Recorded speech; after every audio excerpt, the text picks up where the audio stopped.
Welcome to Everything Life Coaching. I'm John Kim. And I'm Noelle Cordeaux. We are the founders of Lumia. And we're super passionate about all things coaching, and we want to share what we've learned from over a decade of coaching and training thousands of life coaches. Let's dive into the science and magic of coaching.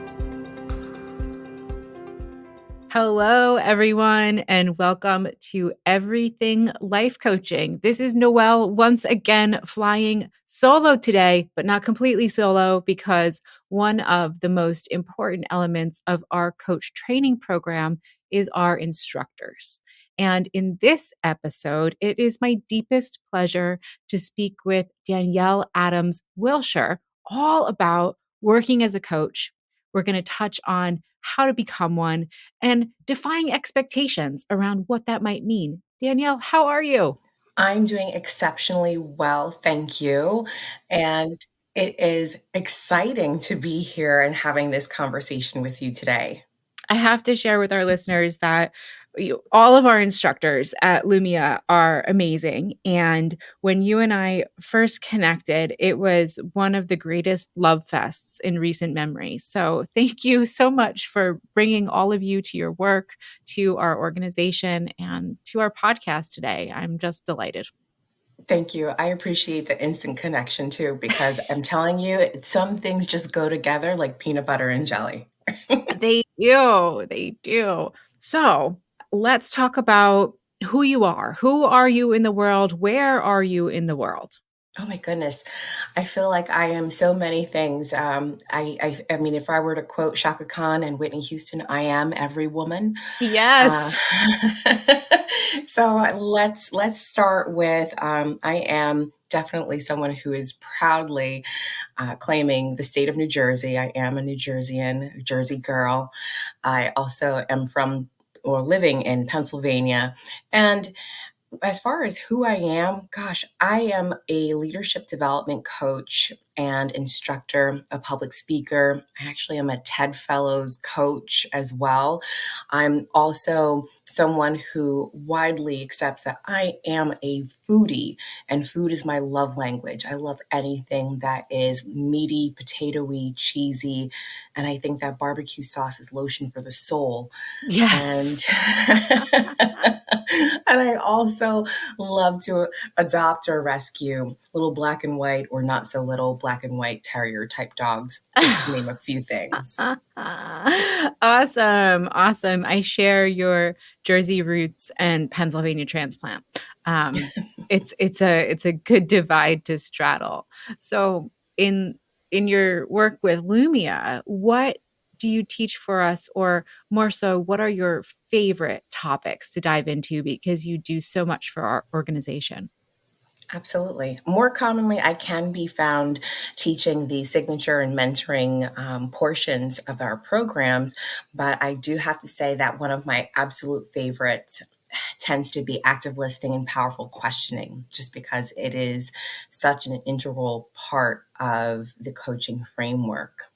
Yeah. So for those who don't know, the signature piece and the mentoring comes along with the ICF, the International Coaching Federation portion of our training. And you're spot on that active listening and powerful questioning are kind of, I think, foundational to coaching. Let's take each one. So let's cue up active listening. What's good about active listening? What do you like about it? You know, it's something that I think that people take for granted and simply assume they know how to do well because they have at least one ear. And I say that to be, of course, partially facetious, but people don't tend to think of the ratio of listening and speaking. So I used to say to my staff many, many years ago that you have two ears and one mouth, so listen twice as much as you speak. Ooh, I love that. How do you think that advice plays out in the coaching conversation? Or more specifically, this is a muscle that we all need to build as coaches. What are the benefits of listening more than speaking? There is so much to be gained. I mean, talk about your meat and potatoes. This is all wrapped up in what you hear your clients saying to you. So without it, without the story, without the tone and the inflection and even the delivery of the message, so much is lost. I agree. I agree. Something that I delight in with the coaching mastery process is being able to use active listening to get into and engage all of your senses and to also pull from bodily sensations and intuition. Yeah. What's your experience with that piece of it? Have you had those experiences in session with clients or with training students? Yes. I tend to imagine or approach my client conversations as if we're always on the phone. So I tend to listen very intuitively for changes or shifts in the meter or the pace that the client is speaking with, or if there is a shift in their tone. I have the ability to pick up on breath or changes in breath, which I feel is something that's so powerful. Wow. Can you explain that a little bit more? That is really cool. Yes. And it's something that I must credit to my days working in a call center, right? Because we all have to start somewhere. And it was the only tool that you had was what you could hear the person saying. So changes in breath might mean that there's a huff or a sigh, or you may hear someone's breath catch in their words where they almost gasp, like, and you hear that pause that they take, or you may even hear tension in someone's voice, and you'll notice subtle shifts in their volume or the tone of their voice. So if it's someone you've been working with a while, you may notice those types of changes. And then the last thing is laughter. I'm Mm. I'm someone who uses laughter to reset my breath. So when I hear other people laugh, I can listen to understand, okay, is that a nervous laugh or is that a relieved laugh that is allowing that person to reset their breath and come back to center? Oh, that's so cool. I hold my breath a lot. It's something I know about myself and my leadership team. I love them for it. We'll be in meetings and one of them will typically say to me, "Noelle, breathe." Noelle, breathe. And I'm like, "Oh, I've been stressed out, huh? I'm holding my breath, huh?" And you Mhm. all can see it. Great. I'm giving away my cards one by one. So this is a superpower that you have in reading people using the coaching skill of active listening. Do you deploy this superpower on people in your everyday life? Absolutely.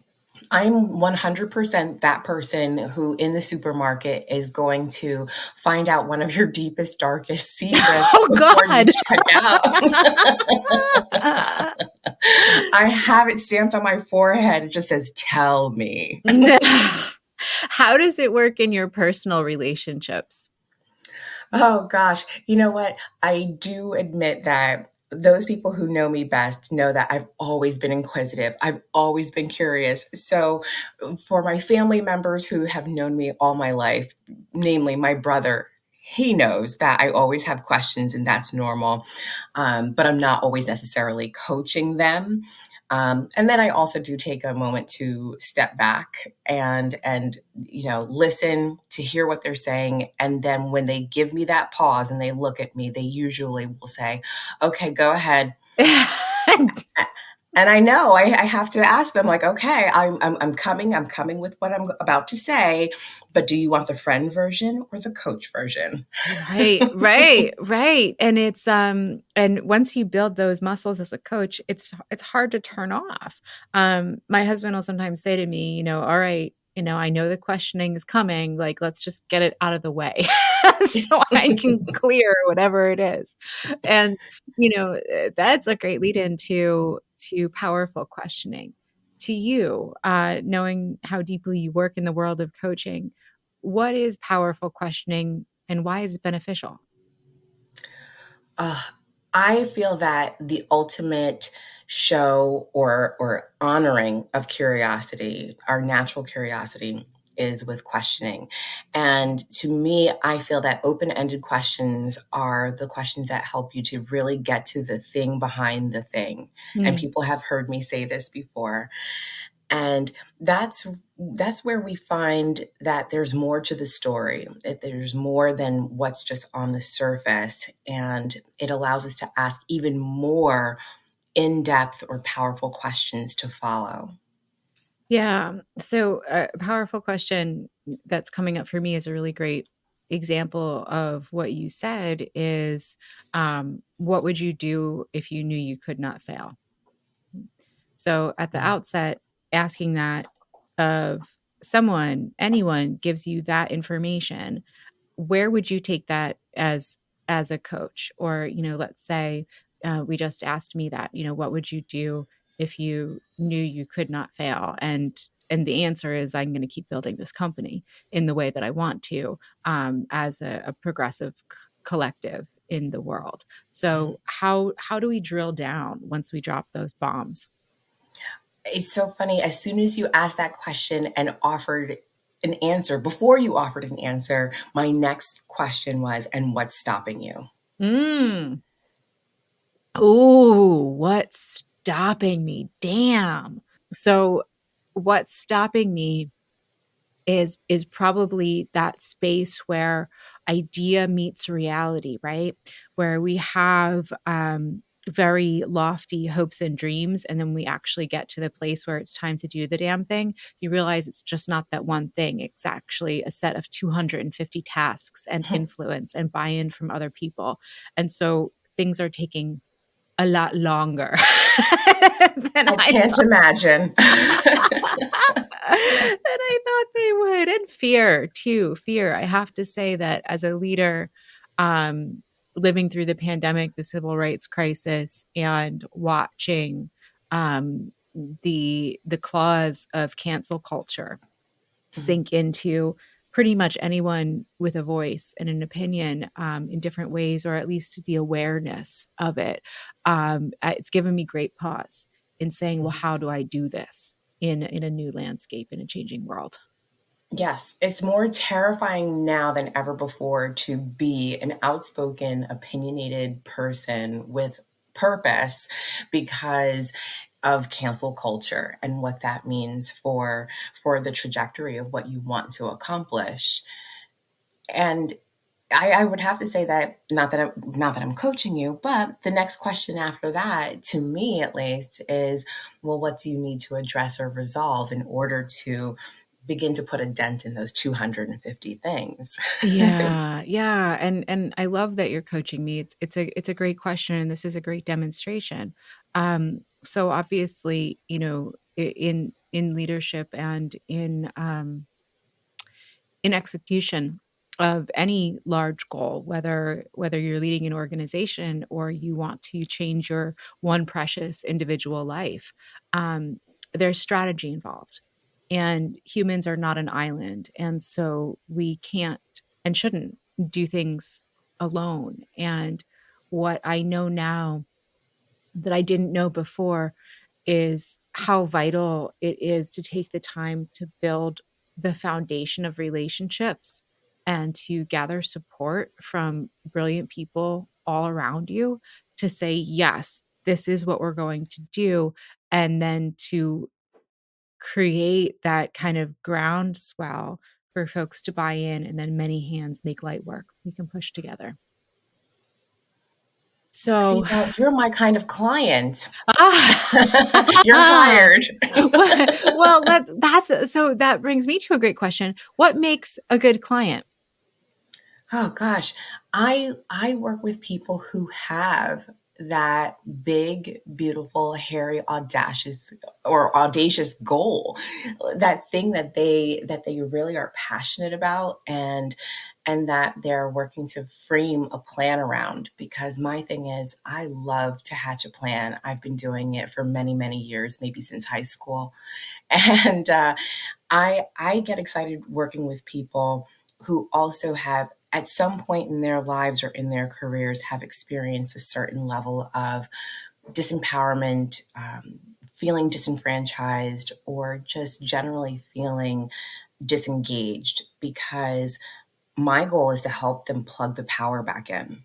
Mm, yeah.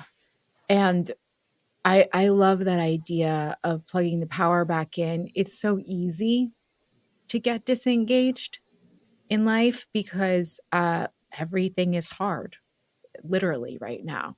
And I think that when folks first come into the space of coaching, and I'd love your feedback on this, it feels to me that folks come in with such a groundswell of hope, and then we get into coach training, and then it gets real when we start peer coaching or we start working with our first few pro bono clients, and we see firsthand the impact of the shock and awe of our existence on real people, and how the world can kind of ground you down. And uh, I feel young coaches take on too much of the burden for others in plugging in that power. So one of the classes that you run for Lumia is the two-way mirror session, and that is such a fantastic class. Thank you for it.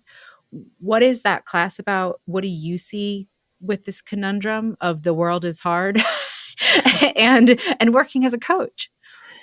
Gosh, I tell you, that's such a loaded question and setup, because, yeah, you know what? Things are hard. I say that doing is work, being is effortless, and it's something that I had to learn how to step into and live into as a coach. Because, yeah, my first years as a coach, they were hard and they were terrifying, because I went from working in a very cushy retail banking environment for 15 years. And then a week later, I turned around and walked in and opened up a business account.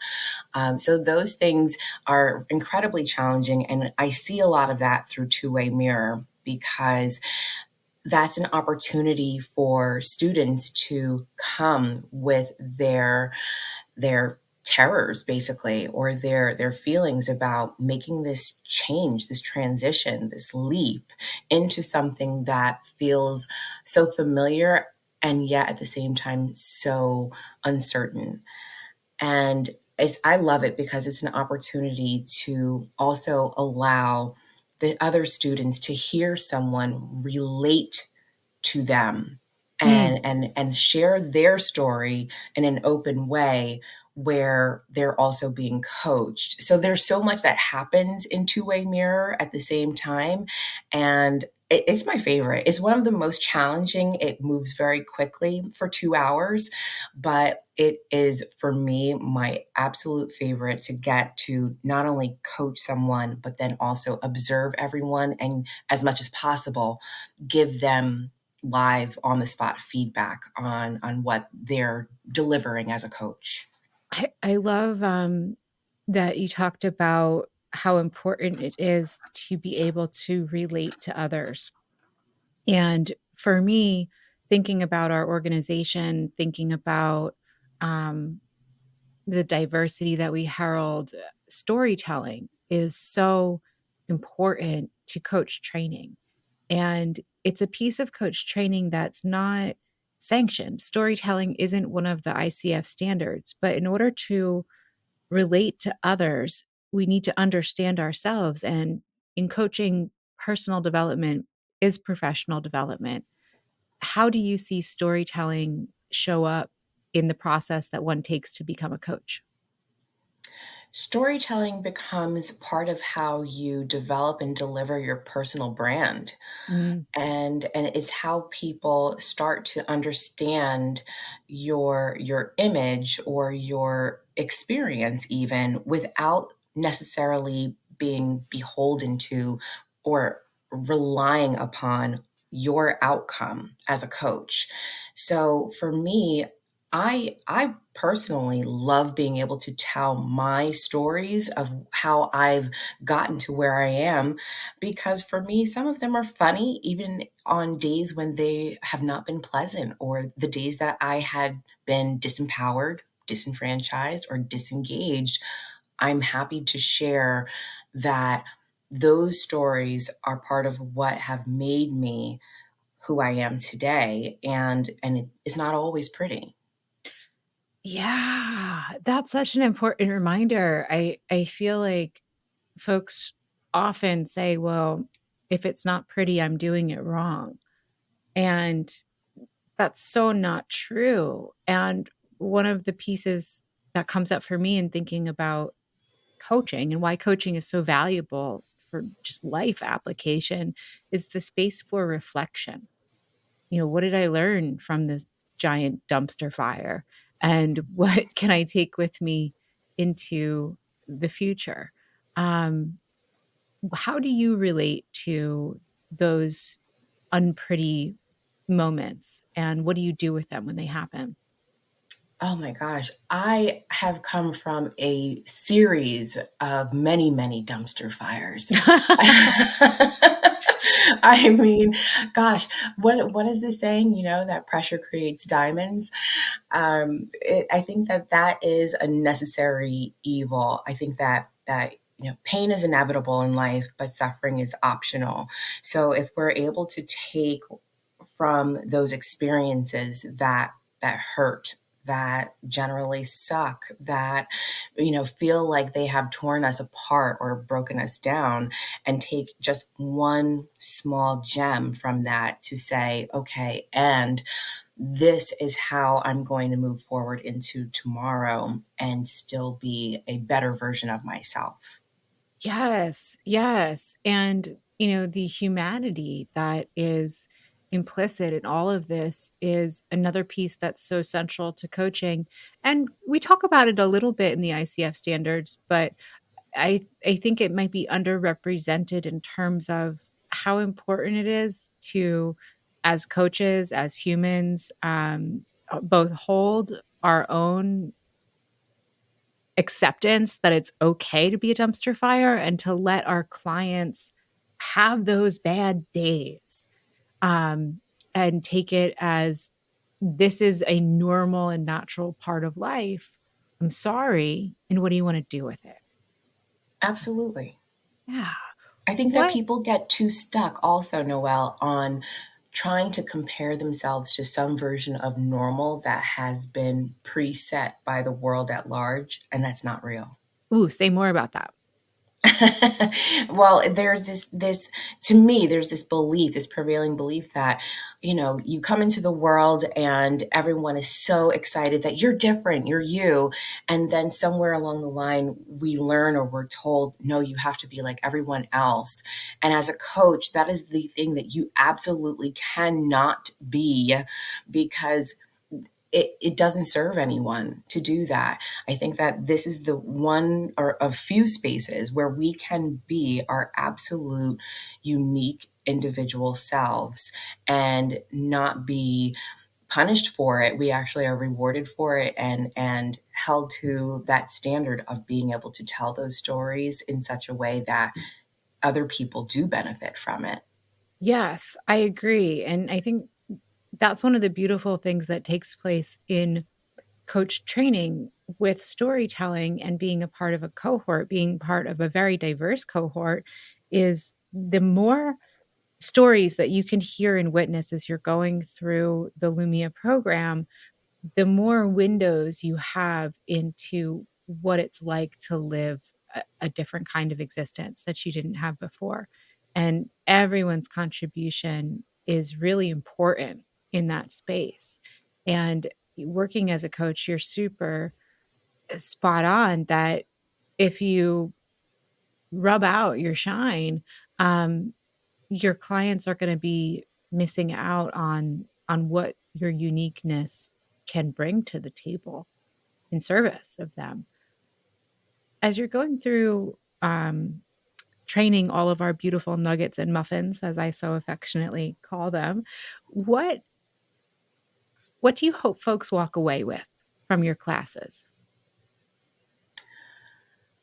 I tend to approach the classes the same way I approach working with my clients, the same way I approach having a totally unsolicited conversation in the supermarket, whatever that might be. And that is to empower people to live and lead more powerfully, one question at a time. So that's what I hope that people go away from each session with. I love that. I absolutely love that. So, um, as folks are listening, I'm sure that there are so many people who are saying this conversation feels like a warm hug. I really like the way that this feels. I would like more of Danielle. So let's set that up. Where can people find you? What do you do in your coach life? And what kind of information do we need to give folks so they can connect with you? Oh, sure. I mean, the best place to find me is online. I am occasionally on LinkedIn, Instagram, and Facebook, probably in that order. Awesome. So Danielle Adams-Wiltshire. Is there a website that we want to direct folks to? Yes, and that is queensuitecoach.com. And that is just for anyone who's familiar with the C-suite. I created my own space instead. So it's Queen, SUITE, coach.com. And on LinkedIn, the easiest way to find me is probably to look for Danielle N. Adams. And on Instagram, I'm still at Queen Suite Coach, as well as on Facebook. Awesome. Well, thank you so much for our conversation today. I know so many of our students tune in and they're going to be stoked on this conversation. And thank you for, all the work that you do to put great leaders and great coaches out into the world. We need so much more of this. Thank you for the opportunity to do so. Thanks for listening to Everything Life Coaching. If you're feeling the draw to become a coach, head to lumiacoaching.com/everything. Explore a new career that brings fulfillment, gives you a true sense of purpose, and a bold community to do it with. Lumia is ready to equip you with the tools, training, and community you will need to reach your goals. If you're ready to build a unique coaching business on your own terms while making an impact on the world at large, Lumia is the next bold step in your coaching journey. That's lumiacoaching.com/everything. And hey, if you're waiting for a sign, this is it.